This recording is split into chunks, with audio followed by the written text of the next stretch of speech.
Hello, welcome to more Xayun Waho energy healing.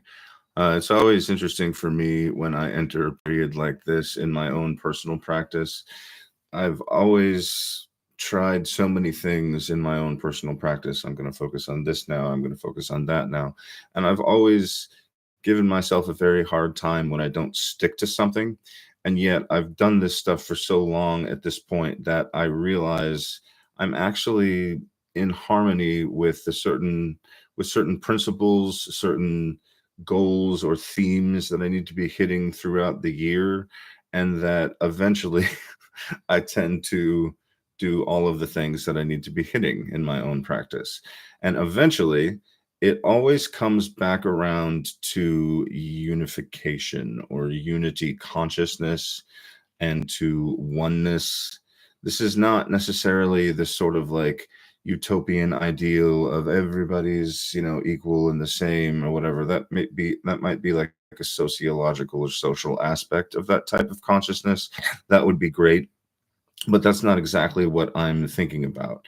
What I'm thinking about is the actual experience of being in unity consciousness, when it all comes back to the central principle, the one, or even the Christ, if you think of it in that way, in those terms. That's what Christ represents, but most of the New Agers, of course, will say that the Christ energy or the Christ consciousness is a personal thing, and it comes, back to you being able to express that, the sort of potential that all humans have to reach unity consciousness, leaving all the religious aspects out of it. I'm not going to go there. My practice always eventually comes back around to that principle, whether you call it Christ or Krishna or the one with a capital O or the sun. That's one thing that spurred this momentary getting in harmony experience of getting in harmony with unity consciousness right now in the moment in my own practice, or at least for the past couple days. I can always tell that when I start to groove with something, it's for a reason, So in my own research and my own sort of reframing the Akadwa into Xayun Waho, I had to ask myself so many different questions. What is this energy? Exactly where does it come from? What elements does it have in it? What types of, gestalts of experience does it have from all of these shamans over so many different cultures, ancient cultures, too ancient to even name? What does it really contain? And is it more sort of like an Akashic field of information and experience and all of that, that is just specifically geared towards shifting one's awareness or one's consciousness, sort of like the Toltec sorcerers or shamans of old, and accounting for the fact that shifting the assemblage point or shifting your awareness or consciousness was literally entering a new reality? Is it just for that, or is there something that is deeper and more spiritual about it? There's also the idea, of course, that it is a sort of unity particle or a type of unification energy. And that vibes with my experience of it, which is to say it always tends to smooth things out. So I've talked about it in the past, that being sort of like a thick, obvious type of energy. It also has a lot of weight to it and power and all of that. And the more that we explore it, the more that we level up using Xayun Waho, the less the different varieties become a thing, the less important they are. You know what I mean? So that's been my experience with that for almost 20 years. It just gets less and less defined. Interestingly enough, I have been doing a sort of merging. Still didn't get it. Cereal, not the bad kind. Excuse me and forgive me, please.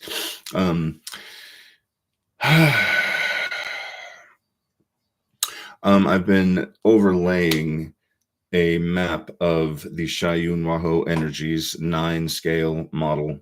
With the chakras, of course, that's easy. I've always done that. Void being the earth star, obsidian being the root chakra, and so on up. We've explored that. If you want a map of that, I can give it to you. And eventually when I do a presentation about this, I'm going to have like fancy pictures and slides and labels and things. So it'll be real neat.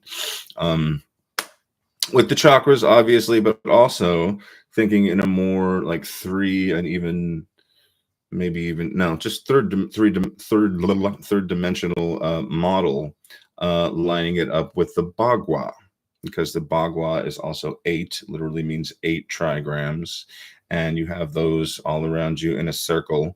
It includes the 4 directions this way, which is also spiritual work that I do. I do work with the 4 directions and the 4 guardians on those directions, and then of course you just turn that cross one little direction this way and you have the sub directions, of course, and then those also correspond to certain spirits and energies that you work with, blah, blah, blah, blah, blah. Okay, so because I use a 9 aspect model of Xayun Waho, I've always thought for the past 20, maybe 15 years or something, that this could be aligned with the Bagua. Where I really messed up was in thinking that the descriptions of these energies were the word that they are. I know that's a horrible phrase that I just said. But example, lining up atmospheric Xayun Waho with thunder. It would line up most closely with the Bagua for thunder. All right. I would have probably said wind or something like that, because I'm thinking atmosphere and the sort of electric quality of, winds blowing and that kind of thing, static electricity or whatever. That's where my mind goes. I wouldn't have connected it with thunder. However, the description and the meaning of the energy of thunder is not hearing a loud boom. It is a specific representation of a specific type of energy, right? And so they match up. They match up just fine, but the descriptions don't match up. So that's a little interesting thing that I've been doing lately, and I want to explore that more with you guys, because the point really being that these are just names. When we talk about obsidian energy, we don't mean the energy of obsidian as it relates to Xayun Waho. We just mean it feels real heavy and dark and weighty and grounding and earthy and all of that. All right. Stable. It feels stable. The bagua that it, or the gua, I guess, that it resonates with, the description resonates with, is mountain.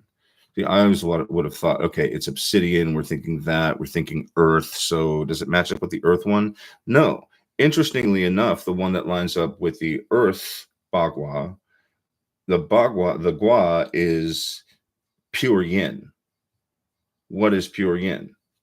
The void, right? And so the void energy of Xayun Waho matches up with the earth gua, right? So you just see the different things.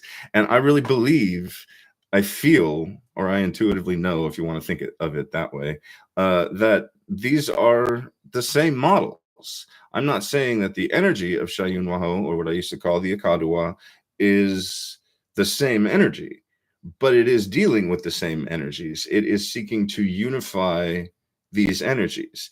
Then if you look at the mystical applications of the bagua and the spiritual applications, or the magical implications of it, the correspondences and such, and the rituals that you would do, and the types of cultivation that are, centered around it or through it, it matches up perfectly. The sort of principles of becoming the master of all of these energies, because these are the energies that influence our lives, and sort of the energies of which we are made in a certain spiritual sense, I believe, that everything is made of in the middle world, right?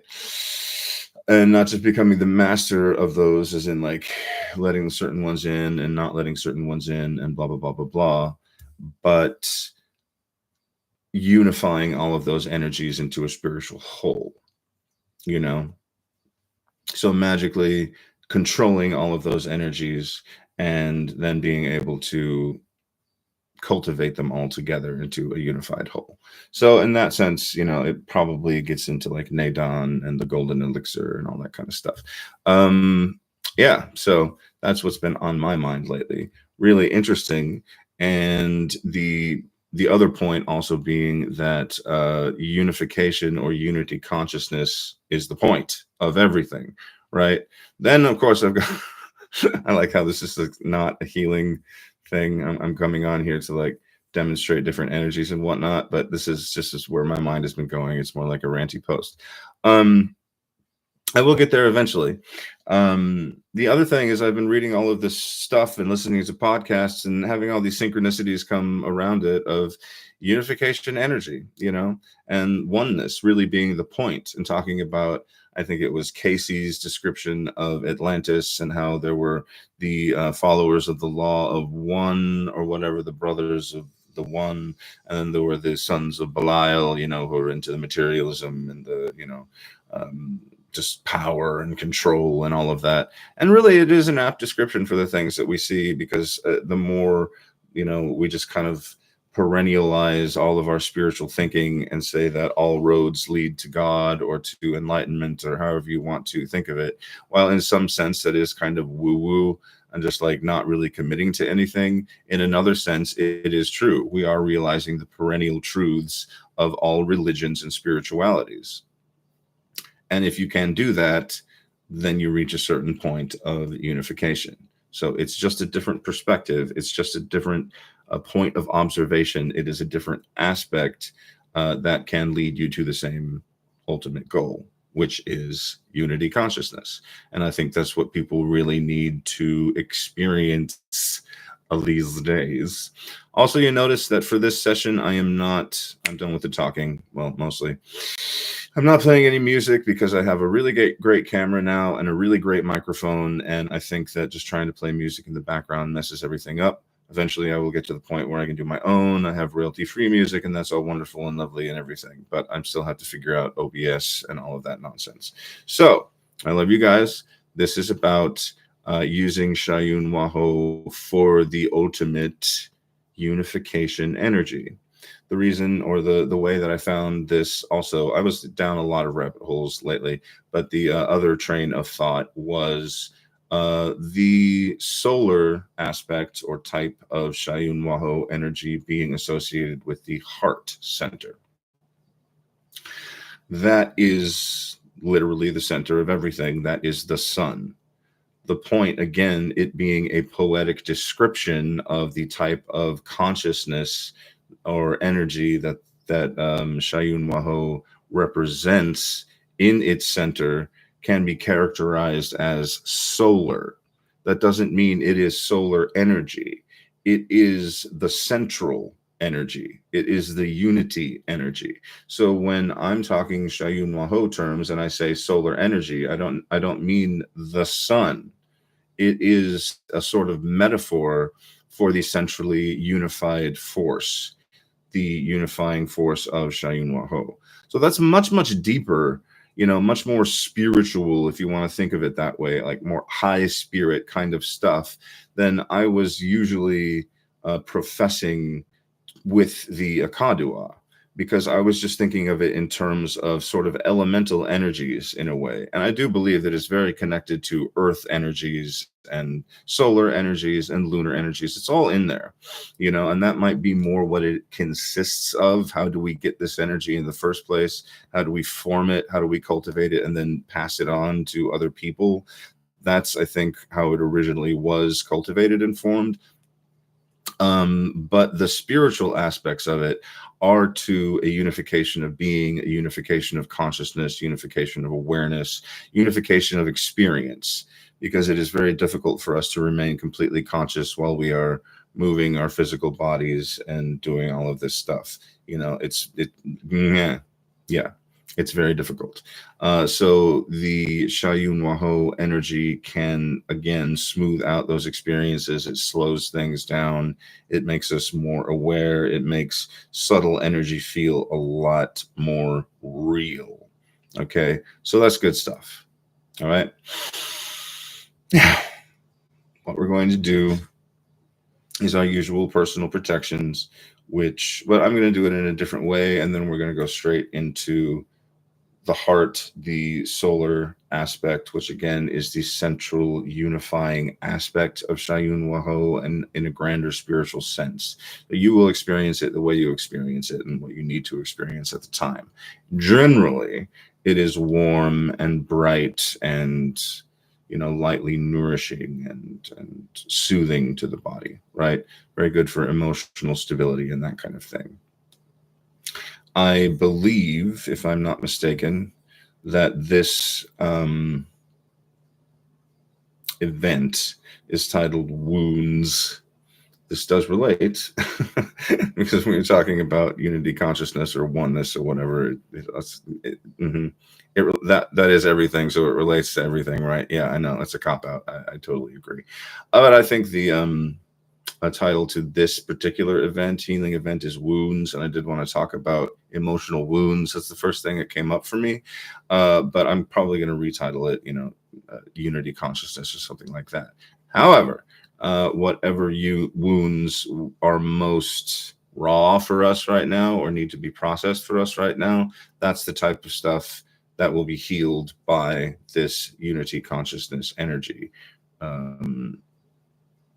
Radiated out more strongly, amplified. That's the word I was looking for, by Xayun Waho. All right. So let's begin. All right. So start with whatever mudra you do. I'm just using a Qigong 1 in front of my belly and closing the eyes and sinking down. Think of yourself as just a happy little Buddha. Relax every part of your body. Establish a good breathing in through the nose and out through the nose. Give yourself a light smile to just relax everything and allow energy to move through your body. Connect the tip of the tongue to the roof of the mouth. Breathe as gently and unnoticeably as possible into the lower abdomen.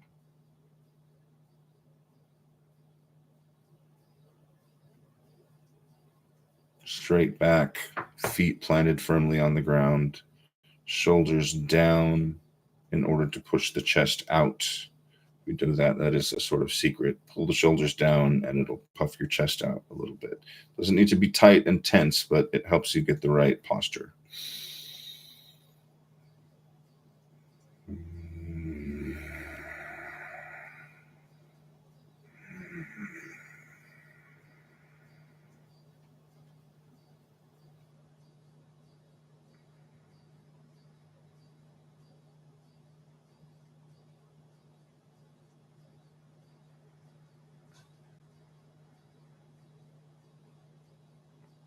Sink the mind into the lower dantian. If you don't know where that is, just think of your belly button and then go inwards and up just a little bit from it.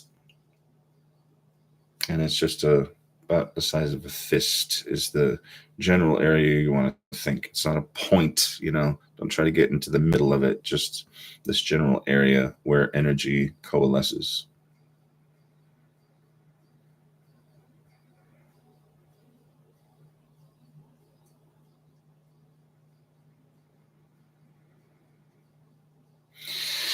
And from the previous videos, I just want to point out the reminder that when I say sink your mind into the lower dantian, I am talking physically. We are moving our point of consciousness there. If you haven't done this kind of stuff before, then you just think lightly on it. You feel it.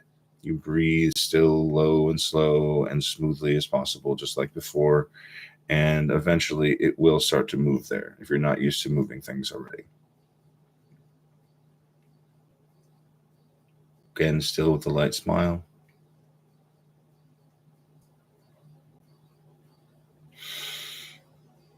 Now for this one, we're going to use this mudra, which is basically just on the way to threading your hands completely like this. You can use this too, but it gets to be a little tight. I like just a little more outwards. Keep it loose like that. The other traditional one is all the way together and thumbs pressed like this. It's extremely tight and focuses energy a lot more. You can do whatever you want, but this is my preferred one, just lightly together like this. This represents, well, it doesn't represent but it sort of does represent this mudra, the coming together of everything. So the unification of all the energies of the body, and centralizing them in the heart space. This has a powerful effect on the heart itself, and what the Chinese would probably associate, Taoist practitioners would probably associate with heart chi, which is fire chi. And I'll just leave it at that. Okay, so you're going there. Now you're centering your awareness in the heart space. You can think heart chakra if you want, or you can think middle dantian. That's where I go, center of the chest. This just kind of floats maybe somewhere between the center of the chest and the solar plexus. So, just below the nipple line.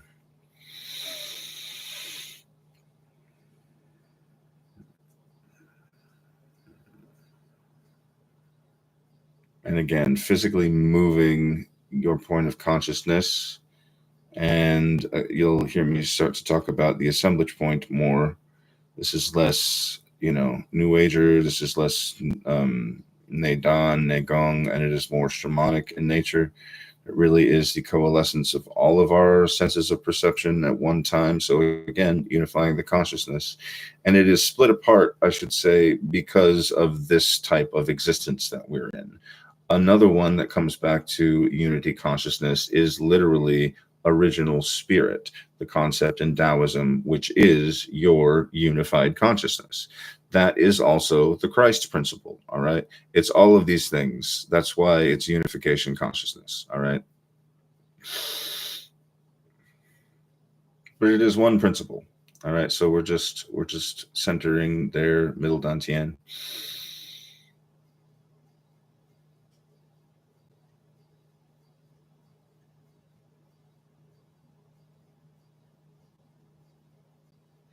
Now you're going to start to build up a golden light in the center of your chest. Imagine it, know it. I like to say, know it is so, and let it go.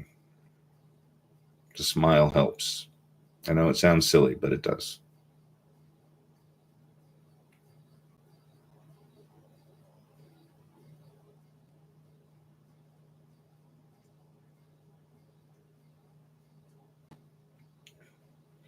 Then we're going to slowly raise our hands above our heads, and we're going to meet them in the center of the soul star chakra up here. All right.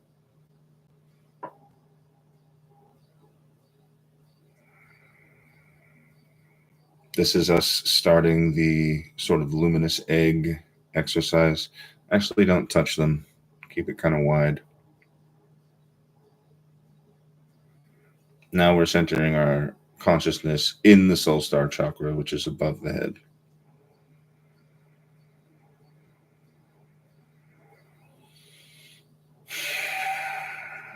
And another golden ball of light.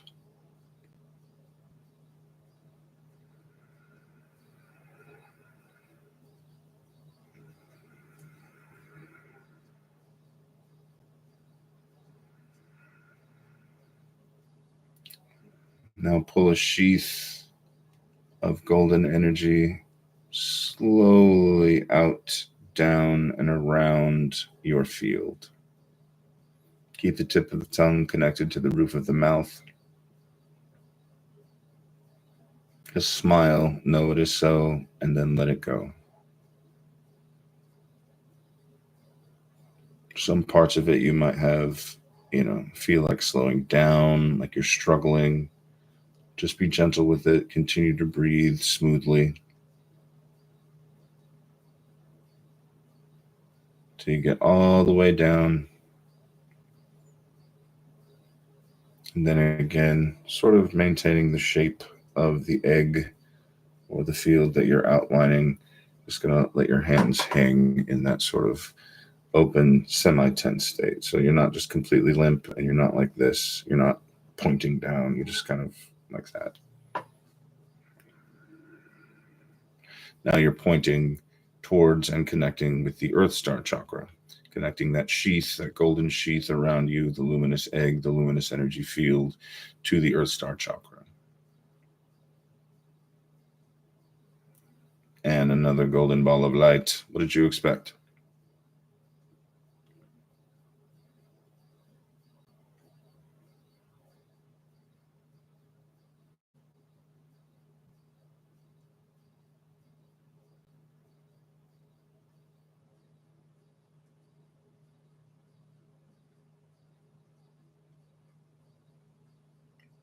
Then you intend that from the Earth Star chakra, the entire field just kind of gets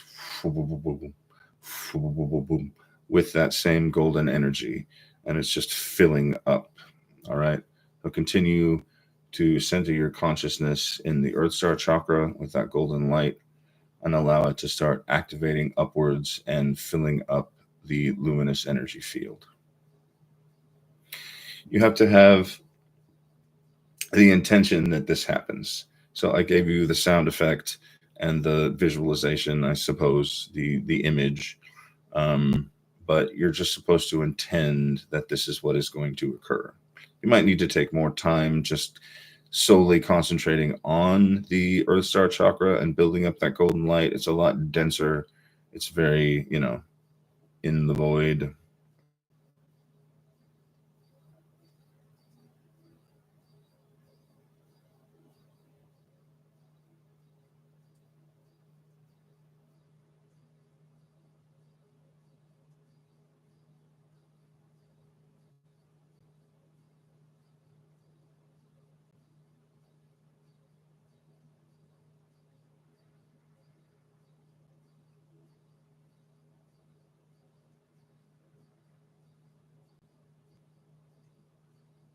You might just feel it start to slowly and gently swirl around you, not necessarily anything, raucous or whatever.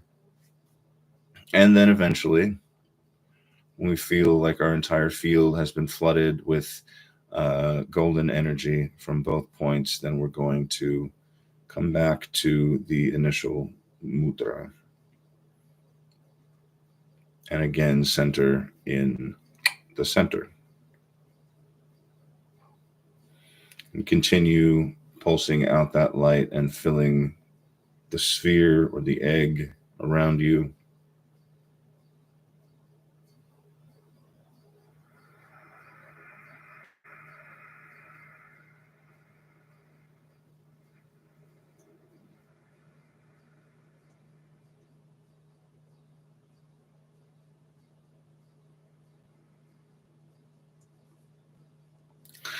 Now, move to this mudra, which is to receive. Again, you're not doing this necessarily. You're sort of splitting the hands and allowing that palm point to be activated, but you're allowing it to be activated to take in energy. So this is how I want you to receive the energy of Xayun Waho for unification, unity consciousness, oneness consciousness, Christ consciousness, even Krishna consciousness, even though I think that those are two pretty different things. They're just colored differently, even though they are technically different things, but they are essentially the same thing. Any of these, divine personages that centers around that type of unity consciousness is ultimately getting to the same thing. So this is how you are receiving, and you're going to hold it in front of the chest like so. And again, the first thing with the luminous egg, you do that by yourself. That is to get you protected and get you bolstered, ready to handle any energy that comes through, and so that we can all trust each other when we're doing group work together. We always clear space, create sacred space, put up our protections, call in the things that we need to call in if that's what we're into, or just center ourselves and really get to know our true divine essence and allow that to move outwards. Also, that is what I'm going to be doing right now. So for this portion, again, mudra to receive. This is a sort of Taoist shaman thing, and I find that it really helps connect up to the energy that you want to come into your system.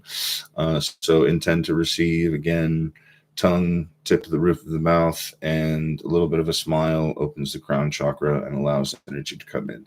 You'll find these wanting to move. Find your balance point, and try to just keep it there as gently and lightly as possible. Don't move around too much. But, also just allow yourself to flow. If you need to adjust, you will adjust. Don't just allow yourself to be like, oh, okay, I'm down here now. Try to keep it generally the same area. Okay.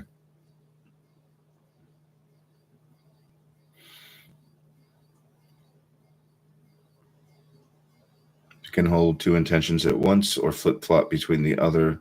This is where wounds will be healed with oneness consciousness.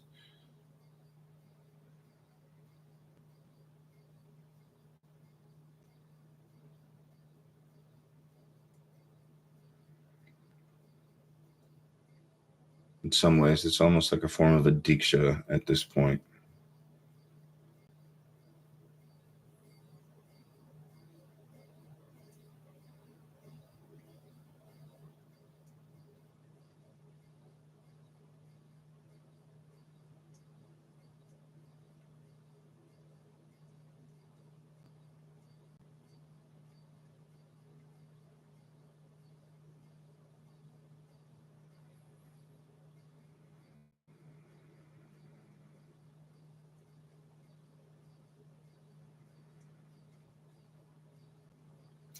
I'm keeping these videos music free so you can listen to your own music.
And bring your hands back to this mudra.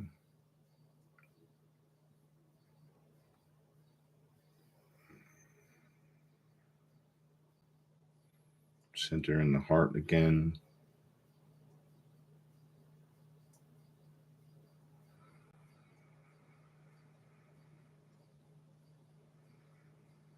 Again, bringing everything together, coalescing all of the energy, pulling it all in towards the center and the heart.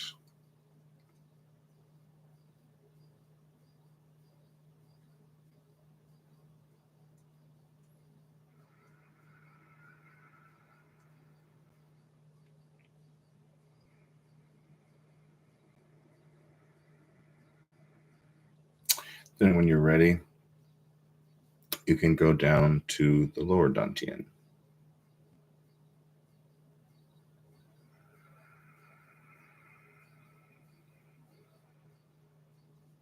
And your regular opening and closing mudra. So funny how we can be speaking English and say mudra, which is, Sanskrit or Indian, and then say dantian, which is Chinese. We're doing all this stuff. Oh, Lord.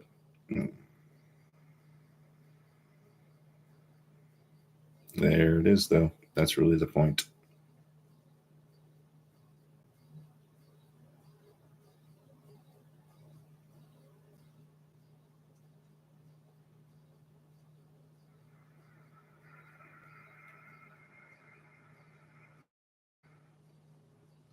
As you're closing down, I always like to continue with the intention that you're pulling all of that energy in. It's still coming towards you, coming into you, and coming down into you or up into you, whatever the case may be, however you have been working, or from the space around you, the ambient chi around you, and focusing it in the lower dantian.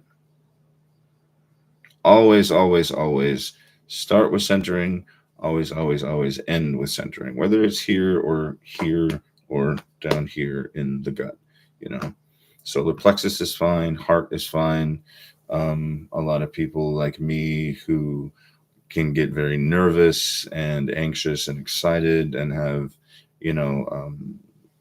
strong empathic impressions around people and crowds or whatever. Sometimes the heart stuff can be a little too much, and so centering it down into the solar plexus or even lower into the lower dantian proper can be much more stabilizing.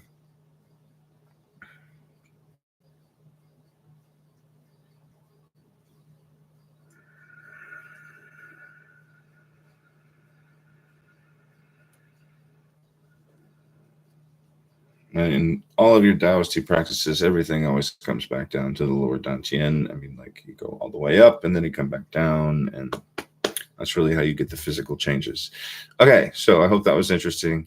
I'm probably going to edit the title of this again to more specifically talk about what I was just talking about, but also what is more healing than unity consciousness or the oneness principle, if that's the way you want to think of it. Okay. Please help support your favorite neighborhood shaman. And yeah, I'll see you next time.